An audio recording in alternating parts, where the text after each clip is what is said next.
আজকে দেখাবো পাঙ্গাস মাছের রেসিপি।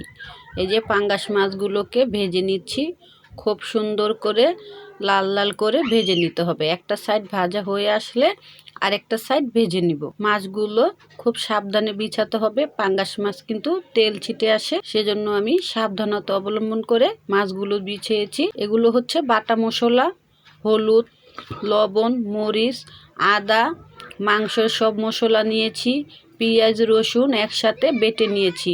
এখন আমি এগুলো তেলে দিয়ে কষিয়ে নিব। অল্প অল্প করে দিচ্ছি যাতে তেলটা ছিটে না আসে। এগুলো যেহেতু বাটা মশলা, এখানে আমার পানি অ্যাড করতে হবে না, এখান থেকে অনেকটা পানি উঠে আসবে। ভালো করে কষিয়ে নিচ্ছি, তাহলে পেঁয়াজের কাঁচা গন্ধটা চলে যাবে। টক ঘন ঘন লাগতে হবে যাতে নিচেটা লেগে না যায়। মশলাটা কষানো হয়ে আসছে, এখন পরিমাণ মতো ঝোল দিয়েছি, দিয়ে এই যে ভাজা মাছগুলো বিছিয়ে দিচ্ছি। মাছগুলোকে আস্তে আস্তে করে বিছিয়ে দিচ্ছি। মাছগুলো দেওয়া হলে সুন্দর করে নেড়ে দিব। মশলার সাথে মাছের গ্যারানটা সুন্দর একদম মিলে যাবে। দিয়ে বলক ওঠা পর্যন্ত অপেক্ষা করব। এখন আবার সাইড দিয়ে দিচ্ছি, এগুলো হচ্ছে টমেটো। টমেটোটা পরে দিচ্ছি, তাহলে টমেটোটা গলে যাবে না, কিন্তু সিদ্ধ হবে, এটা খেতে ভালো লাগবে।